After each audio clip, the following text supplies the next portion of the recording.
Masama bang lumaban para sa kalayaan? Masama bang ipagtanggol ang bayan laban sa pang-aabuso at pang-aapi? Masama bang magsalita para sa mga takot mga tuwiran? Kasalanan bang ilantad ang mga katiwaliang nangyari sa ating bansa? Krimen bang maituturing ang pagpapakabayani sa sariling bansa? Ito ang kwento ng buhay at kabayanihan ni Dr. Jose Rizal.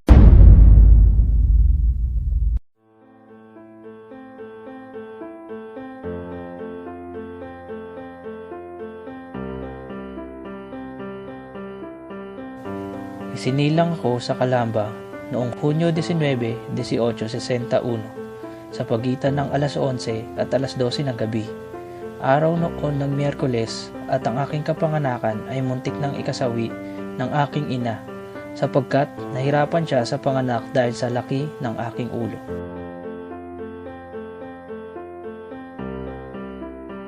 Si Teodora Alonso o mas kilala bilang si Doña Lolay. Hindi ordinaryo ang aking ina. Mahilig siya sa literatura at mas mahusay magsalita ng Espanyol kaysa sa akin.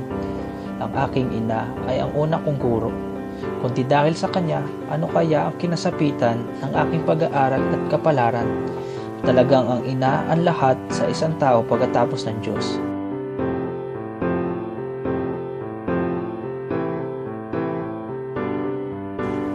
Ang aking amay kilala sa ngalang Kikoy. Siya ay tahimik at sensitibo sa kanyang mga anak. Mahigit 40 taon na siya nang ako'y isinilang. Ang aking ama ay huwaran ng mga ama ang nagbigay ng edukasyon na ayon sa aming bahagyang kakayanan sa buhay.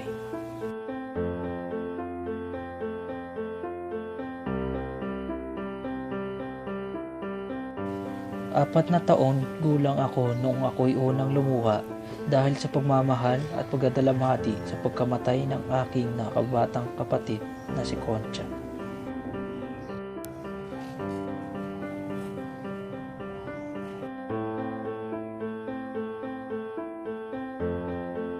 Noong ako'y 8 taong gulang, naisulat ko ang aking kauna-unahang tula na pinamagatang Sa Aking Mga Kabata.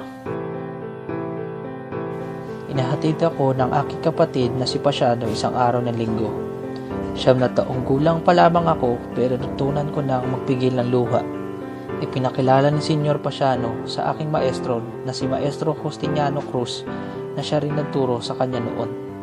Sa pamamagitan niya ay namulat ako sa estilo ng pag-aaral na usong-uso noong panahong iyon. Ayoko nang bilangin ang mga palong natanggap ko. Lagi akong nangunguna sa klase pero sa kabila ng aking reputasyon bilang mabait na bata, bihira ang araw na hindi ako nakatatanggap ng 3 hanggang 6 na palo.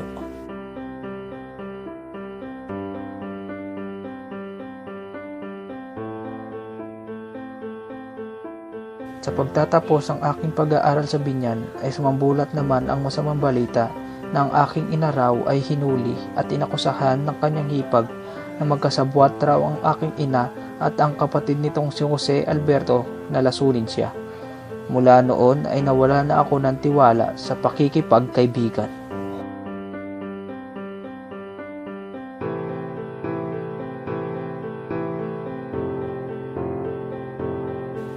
Ganoon na lamang ang lungkot na naramdaman ko nang inahatid ako ng aking kapatid na si Pasiano sa Ateneo Municipal na nooy nakatirik sa Intramuros.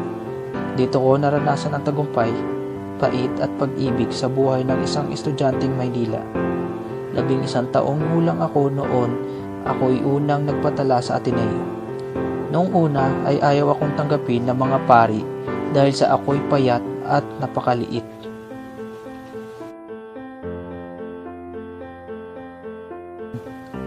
Dahil sa matinding pagdaramdam ko sa kinahantungan ng aking ina sa panahong ito, ay wala akong ibang kinapitan kung hindi ang Diyos.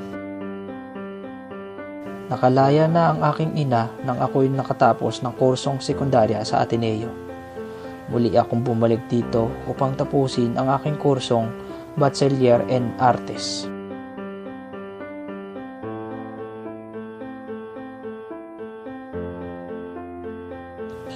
Bumalik ako ng Calamba, ngunit ayaw na akong pabalikin ng pag-aaral ng aking ina.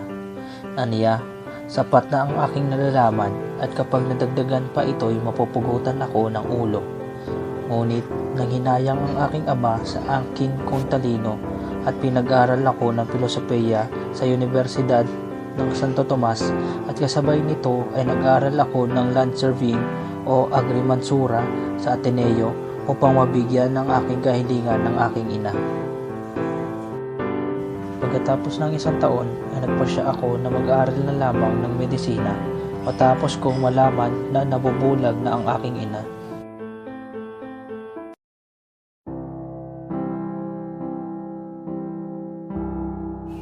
Dito ko rin nakilala ang aking unang pag-ibig.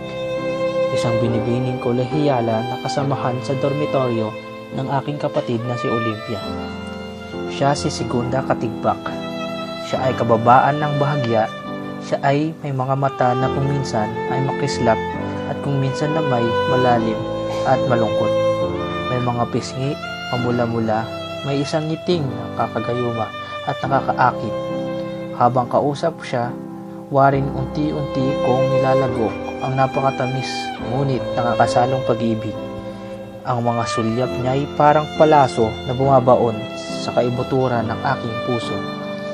Ngunit naudlot ang suyuan ng pinauwi si Segunda ng kanyang ina upang alagaan ang kababata niyang kapatid.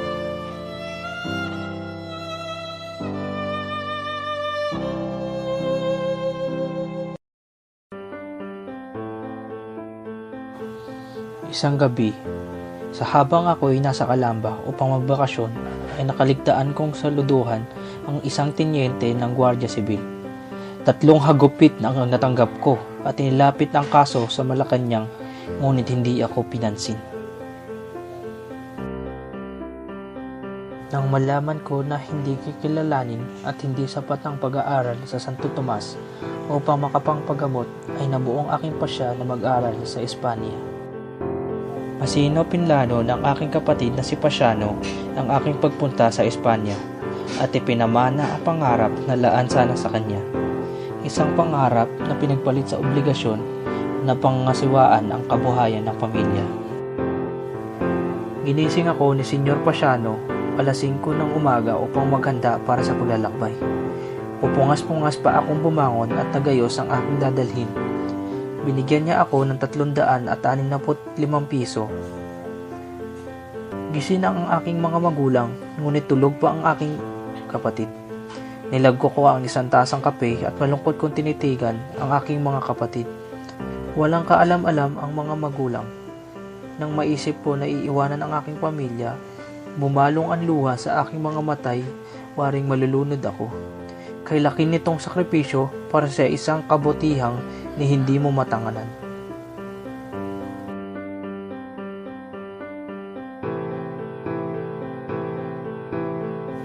Sa Espanya ay sumali ako sa isang samahan na tinawag na Sirkulo Hispano, isang samahan na nagtitipon-tipon upang pag-usapan ang kahit anong tungkol sa Pilipinas.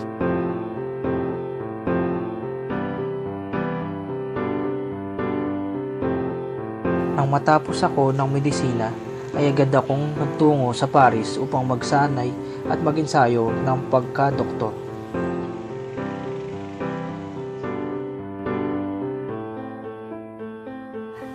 Nagsimula na rin kaming magsulatan ni Ferdinand Blumentritt. Napadalas ang pagpapalitan ng mensahe at dito'y nabuo ang isang pagkakaibigan.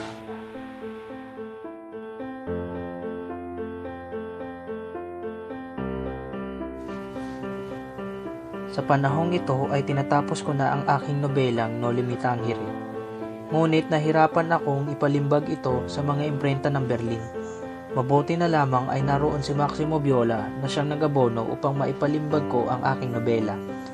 Professor Ferdinand Blumentritt.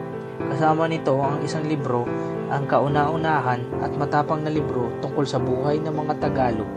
Makikita dito ang mga Pilipino, ang mga kasaysayan ng nakaraang 10 taon. Marahil ay tutuliksain ito ng gobyerno ng mga praile. Pero nananalig ako sa Diyos ng katotohanan at sa mga taong nakakakita ng aming tunay na kalagayan. Naging maluwat ang pagtanggap ng mga tao sa akin. Nagpatayo rin ako ng klinika at tinatawag akong Dr. Oliman. Ngunit dahil sa No Limitangere ay naging mainit rin ang mga mata ng praile. Kaya't minarapat ko na lang na umalis ng bansa. Nagpunta ako ng Japan. Dito ko nakilala ang Haponesang si Osei-san. Walang sinumang babae ang nagmahal sa akin tulad niya. Naudlot ang suyuan dahil sa aking misyon.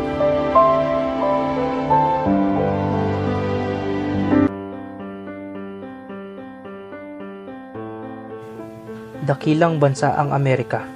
Ngunit walang tunay na kalayaan ang mga tao. Sa ibang estado, halimbawa hindi maaaring mag-asawa ng puti ang mga negro.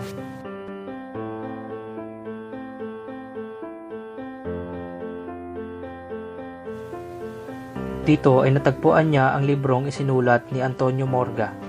Ginawa niya ito ng anotasyon, bumalik ng Paris at tinilimbag muli ang aklat.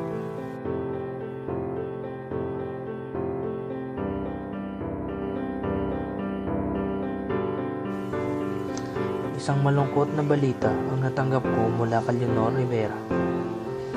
Ang aking kasintahan na nanatiling tapat sa akin ng higit 11 taon ay magpapakasal na sa isang Ingles na nangangalang Henry Kipping.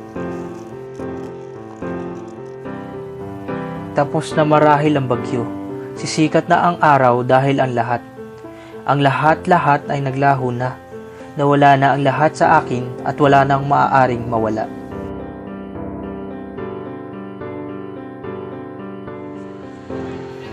Nagpunta ako ng Belgium upang ipalimbag sana ang aking ikalawang nobela na El Filibusterismo. Ngunit gaya ng dati, kinapos ako. Sa kabutihang palad ay dumating si Ventura Valentin upang magpaluwal ng pera para sa pagpapalimbag ng aking nobela. Ang kaibigan naman niyang si Jose Baasa ang nagpautang ng pera para sa aking pamasahe patungong Hong Kong.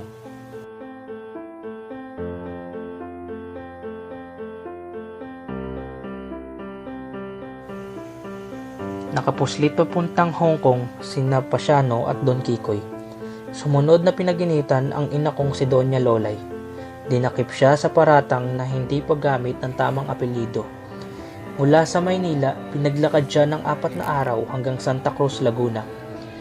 Isipin mo na lamang ang isang matandang babae na 64 anyos, umaakyat ng bundok at naglalakad sa kalye.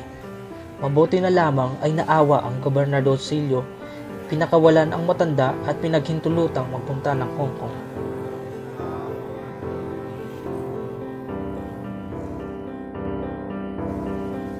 Muli ay nagsama-sama kaming pamilya. Nagtayo ako ng klinika at ang aking mga kapatid na babae ang nagsisilbing katulong ko sa klinika.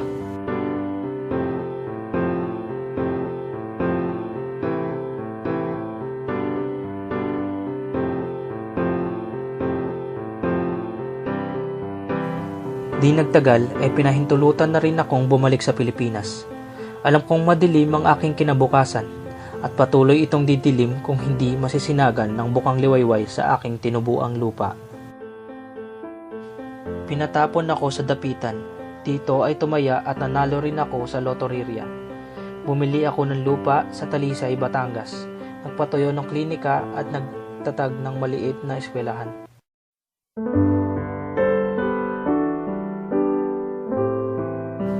Dito ko rin nakilala ang aking huling pag-ibig na si Josephine Bracken. Sinamahan niyang magpatingin ang kanyang ama-amahan. Di naglaon ay nahulog ang loob namin sa isa't isa. Kahit na pinagkaitan kami ng kasal ay magkasama kami.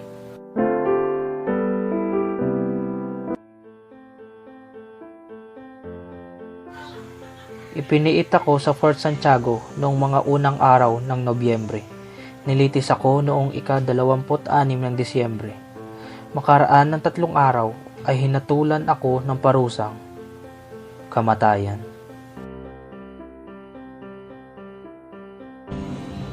Mga mahal kong magulang at kapatid, gusto ko kayong makapiling bago ako mamatay. Pumunta rito ang mga malalakas ang loob, may mahalaga akong bilin. Ang inyong mga anak at kapatid na taos-pusong umiibig sa inyo. Jose. Unang dumalaw ang aking ina. Humingi ako ng tawad at hiniling na kunin ang aking bangkay. Nais kong yakapin ang aking ina, ngunit pinaghiwalay kami ng Gwardiya Sibil. Sumunod na dumalaw ang aking kapatid na babae. Pinagbilin ko kay Trining ang isang lampara na inihandog sa akin ng mga Parlo de Tavera. There is something inside. Ibinulong ko sa Ingles upang hindi maunawaan ng mga gwardya. Doon ko isiniksik ang aking huling paalam. Sinulatan ko ang mga mahal ko sa buhay na hindi nakapagpaalam. Ang kanyang matalik na kaibigan nagdalamhati sa Europa. Kapag natanggap mo ang sulat na ito, ay pumanaw na ako. Paalam, pinakamatalik, pinakamamahal kong kaibigan. May iniwan akong libro para sa iyo bilang alaala mo sa akin. Ipagpatawad niyo ang sakit na siya kong sinukli sa inyong pagsisikap upang mabigyan ako ng edukasyon. Paalam, tatay. Paalam. Sa aking kapatid na si Pasiano, 4.5 taon na tayong hindi nakikita at nakakapag-usap. Pero hindi naman natin kailangan ng mga salita upang maunawaan ang isa't isa, hindi, di ba? Masakit para sa aking isipin, iiwan kitang nag-iisa upang pasanin ang ating pamilya.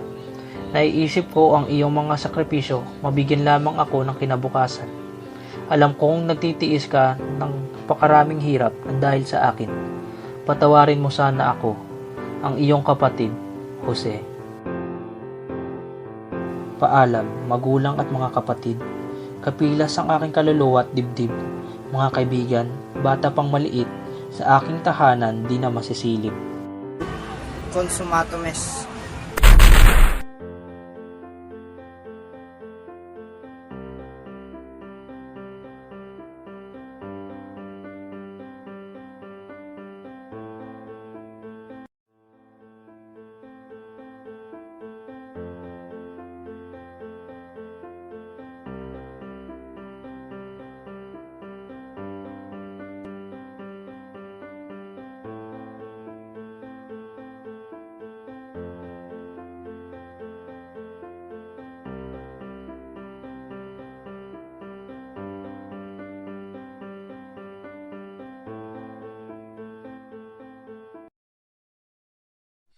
You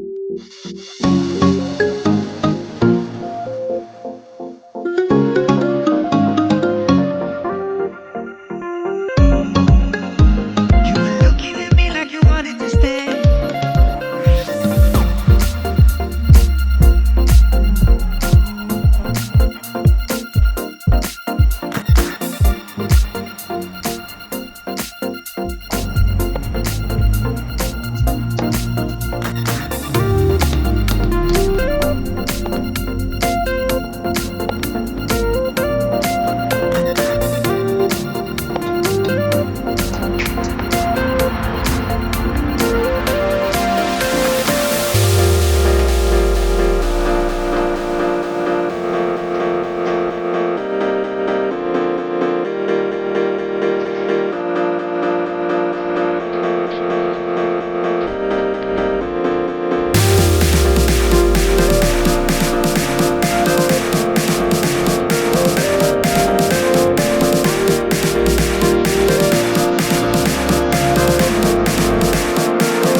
Action.